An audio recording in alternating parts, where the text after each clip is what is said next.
From the Diary of Lee Botts, Volume 2. Thursday, March 1st. I'm getting behind in this diary for several reasons, including working on my story and writing to Mr. Henshaw. Really, not just pretend. I also had to buy a new notebook because I had filled the first one. The same day, I bought a beat-up black lunchbox in the thrift shop down the street and started carrying my lunch in it. The kids were surprised, but nobody made fun of me because a black lunchbox isn't the same as one of those square boxes covered with cartoon characters that first and second graders carry. A couple of boys asked if it was my dad's. I just grinned and said, "Where do you think I got it?"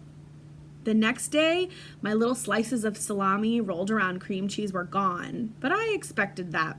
But I'll get that thief yet. I'll make him really sorry he ate all the best things out of my lunch. Next, I went to the library for books on batteries. I took out a couple of easy books on electricity, really easy, because I've never given much thought to batteries. About all I know is that when you want to use a flashlight, the battery is usually dead.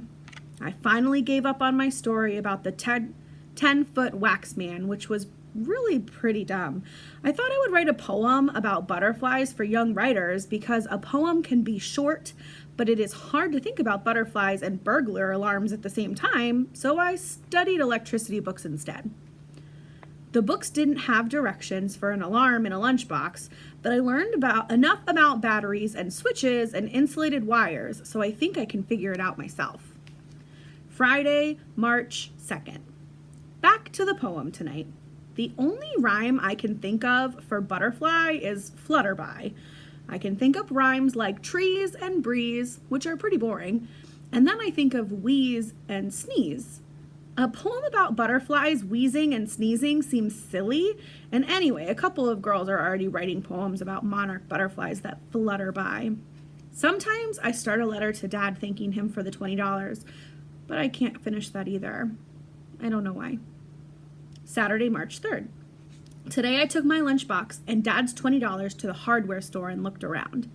I found an ordinary light switch, a little battery, and a cheap doorbell. While I was looking around for the right kind of insulated wire, a man who had been watching me, boys my age always get watched when they go into stores, asked if he could help me. He was a nice old gentleman who said, "What are you planning to make, son?" Son? He called me son, and my dad calls me kid. I didn't want to tell the man, but when he looked at the things I was holding, he grinned and said, "Having trouble with your lunch, aren't you?" I nodded and said, "I'm trying to make a burglar alarm." He said, "That's what I guessed. I've had workmen in here with the same problem." It turned out I needed a 9-volt lantern battery instead of the battery I had picked out. He gave me a couple of tips and, after I paid for the things, a little slap on the back and said, "Good luck, son." I tore home with all the things I bought. First, I made a sign for my door that said, "Keep out, Mom. That means you." Then I went to work fastening one wire from the battery to the switch and from the other side of the switch to the doorbell. Then I fastened a second wire from the battery to the doorbell. It took me a while to get it right. Then I taped the battery in one corner of the lunchbox and the doorbell in another. I stood the switch up on the back of the box and taped that in place too. Here I ran into a problem.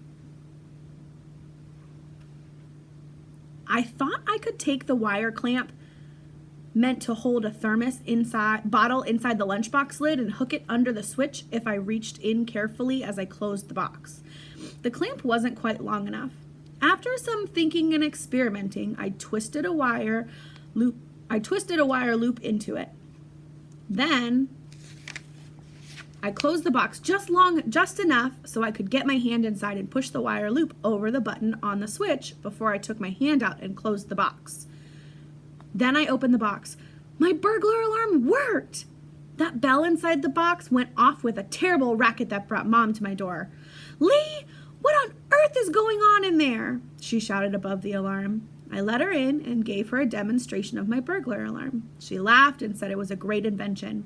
One thing was bothering me. Would my sandwich muffle the bell? Mom must have been wondering the same thing because she suggested taping a piece of cardboard into the lid that would make a shelf for my sandwich. I did, and that worked, too. I can't wait until Monday, March 5th. Today, Mom packed my lunch carefully, and we tried the alarm to see if it still worked. It did, good and loud. When I got to school, Mr. Fridley said, "Nice to see you smiling, Lee. You should try it more often." I parked my lunchbox behind the partition and waited. I waited all morning for the alarm to go off. Miss Martinez asked if I had my mind on my work. I pretended I did, but all the time I was really waiting for my alarm to go off so I could dash back behind the partition and tackle the thief. When nothing happened, I began to worry. Maybe the loop had somehow slipped off the switch on the way to school. Lunchtime came. The alarm still hadn't gone off. We all picked up our lunches and went off to the cafeteria. When I set my box on the table in front of me, I realized I had a problem. A big problem. If the loop hadn't slipped off the switch, my alarm was still triggered. I just sat there, staring at my lunchbox, not knowing what to do. "How come you're not eating?" Barry asked with his mouth full. Barry's sandwiches are never cut in half, and he always takes a big bite out of one side to start. Everybody at the table was looking at me. I thought about saying I wasn't hungry, but I was. I thought about taking my lunchbox out into the hall to open, but if the alarm was still triggered, there was no way I could open it quietly. Finally, I thought, here goes. I unsnapped the 2 fasteners on the box and held my breath as I opened the lid. Wow! My alarm went off! The noise was so loud it startled everybody at the table, including me, and made everyone in the cafeteria look around. I looked up and saw Mr. Fridley grinning at me over by the garbage can. Then I turned off the alarm. Suddenly, everybody seemed to be noticing me. The principal, who always prowls around keeping an eye on things at lunchtime, came over to examine my lunchbox. He said, "That's quite an invention you have there." "Thanks," I said, pleased that the principal seemed to like my alarm. Some of the teachers came out of their lunchroom to see what the noise was all about. I had to give a demonstration. It seemed I wasn't the only one who had things stolen from my lunchbox, and all the kids said they wanted lunchboxes with alarms too, even those whose lunches were never good enough to have anything stolen. Barry said he would like an alarm like that on the door of his room at home. I began to feel like some sort of hero. Maybe I'm not so medium after all. One thing bothers me though. I still don't know who's been robbing my lunch. Tuesday, March 6th. Today, Barry asked me to come home with him to see if I could help him rig up a burglar alarm for his room because he has a bunch of little sisters and stepsisters who get into his stuff. I thought I could because I'd seen an alarm like that in one of the electricity books from the library. Barry lives in a big old house that is sort of cheerful and messy with little girls all over the place. As it turned out, Barry didn't have the right kind of battery, so we just fooled around looking at his models. Barry never used directions when he puts models together because the directions are too hard and spoil the fun. He throws them away and figures out how the pieces fit by himself. I still don't know what to write for young writers, but I was feeling so good I finally wrote to Dad to thank him for the $20 because I found a good use for it even if I couldn't save it all toward a typewriter. I didn't say much. I wonder if Dad will marry the pizza boy and his mother. I worry about that a lot. Thursday, March 15th. This week, several kids turned up with lunchboxes with burglar alarms. You know that song about the hills ringing with the sound of music? Well, you might say our cafeteria rang with the sound of burglar alarms. The fad didn't last very long, and after a while, I didn't even bother to set my alarm. Nobody has robbed my lunchbox since I set it off that day. I never did find out who the thief was, and now that I stopped to think about it, I'm glad. If he had set off the alarm when my lunchbox was in the classroom, he would have been in trouble. Big trouble. Maybe he was just somebody whose mother packed bad lunches, jelly sandwiches on that white bread that tastes like Kleenex. Or maybe he had to pack his own lunches and there was never anything good in the house to put in them. I have seen people look into their lunches, take out the cookies, and throw the rest in the garbage. Mr. Fridley always looks worried when they do this. I'm not saying robbing lunchboxes is right. I'm saying I'm glad I don't know who the thief was because I have to go to school with him. Friday, March 6th. Tonight I was staring at a piece of paper trying to think of something to write for young writers when the phone rang. Mom told me to answer because she was washing her hair. It was Dad. My stomach felt as if it was dropping to the floor, the way it always does when I hear his voice.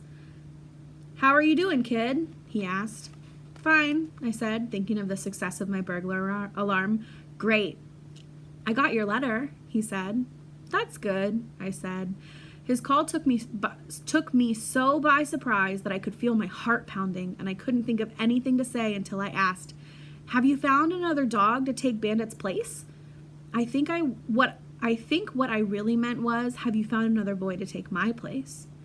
"No, but I asked about him on my CB," Dad told me. "He may turn up yet." I hope so. This conversation was going no place. I really didn't know what to say to my father. It was embarrassing. Then Dad surprised me. He asked, "Do you ever miss your old dad?" I had to think a minute. I missed him all right, but I couldn't seem to get the words out. My silence must have bothered him because he asked, "Are you still there?" "Sure, Dad. I miss you," I told him. It was true, but not as true as it had been a couple of months ago. I still wanted him to pull up in the front of the house in his big rig, but now I knew I couldn't count on it. "Sorry I don't get over your way more often," he said. "I hear the sugar refinery in Spreckles is closing down." I read about it in the paper," I said. "Is your mother handy?" he asked. "I'll see," I said, even though by then she was standing by the phone with her hair wrapped in a towel. She shook her head. She didn't want to talk to Dad. "She's washing her hair," I said. "Tell her I'll manage to send your support check sometime next week," he said. "So long, kid. Keep your nose clean." "So long, Dad," I answered. Drive carefully. I guess he'll never learn that my name is Lee and that my nose is clean. Maybe he thinks I'll never learn that he drives carefully. He doesn't really. He's a good driver, but he speeds to make time whenever he can avoid the highway patrol. All truckers do. After that, I couldn't get back to thinking about young writers, so I picked up Ways to Amuse a Dog and read it for the 1,000th time. I read harder books now, but I still feel good when I read that book. I wonder where Mr. Henshaw is. Saturday, March 17th. Today is Saturday, so this morning I walked to the butterfly trees again.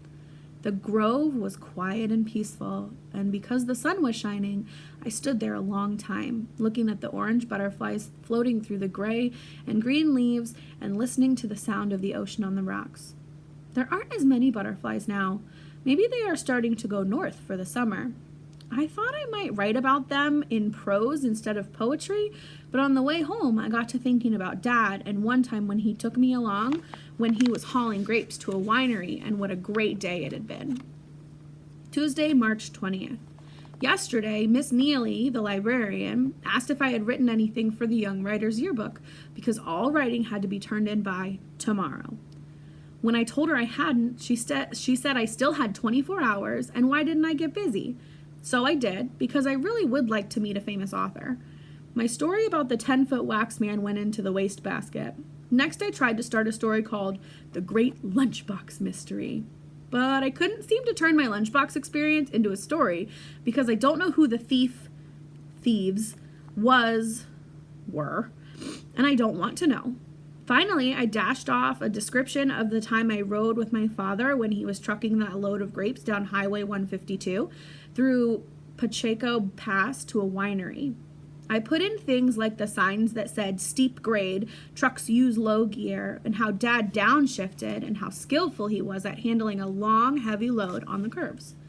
I put in about the hawks on the telephone wires and about that high peak where Black Bart's lookout used to watch for travelers coming through the pass so he could signal to Black Bart to rob them, and how the leaves on the trees along the stream at the bottom of the pass were turning yellow, and how good tons of grapes smelled in the sun. I left out the part about the waitresses and the video games. Then I copied the whole thing over in case neatness counts and gave it to Miss Neely. Saturday, March 24th. Mom said I had to invite Barry over to our house for supper because I have been going to his house after school so often. We had been working on a burglar alarm for his room, which we finally got to work with some help from a library book. I wasn't sure Barry would like to come to our house, which is so small compared to his, but he accepted when I invited him.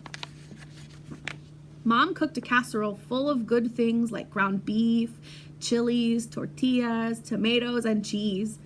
Barry said he really liked eating at our house because he got tired of eating with a bunch of little sisters waving spoons and drumsticks. That made me happy. It helps to have a friend.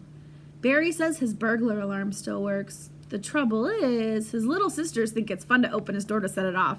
Then they giggle and hide. This was driving his mother crazy, so he finally had to disconnect it. We all laughed about this. Barry and I felt good about making something that worked, even if he can't use it. Barry saw the sign on my door that said, "Keep out. Mom, that means you." He asked if my mom really stays out of my room. I said, "Sure, if I keep things picked up." Mom is not a snoop. Barry said he wished he could have a room nobody ever went into. I was glad Barry didn't ask to use the bathroom. Maybe I'll start scrubbing off the mildew after all. Sunday, March 25th. I keep thinking about Dad and how lonely he sounded and wondering what happened to the pizza boy. I don't like to think about Dad being lonesome, but I don't like to think about the pizza boy cheering him up either. Tonight at supper, beans and franks, I got up my courage to ask Mom if she thought Dad would get married again. She thought a while and then said, "I don't see how he could afford to. He has big payments to make on the truck, and the price of diesel oil goes up all the time, and when people can't afford to build houses or buy cars, he won't be hauling lumber or cars." I thought this over. I know that a license for a truck like his costs over $1,000 a year, but he always sends my support payments, I said, even if he's late sometimes. "Yes, he does that," agreed my mother. "Your father isn't a bad man by any means." Suddenly I was mad and disgusted with the whole thing. "Then why don't you two get married again?" I guess I wasn't very nice about the way I said it. Mom looked me straight in the eye. "Because your father will never grow up," she said. I knew that was all she would ever say about it. Tomorrow, they give out the Young Writer's Yearbook. Maybe I'll be lucky and get to go have lunch with the famous author.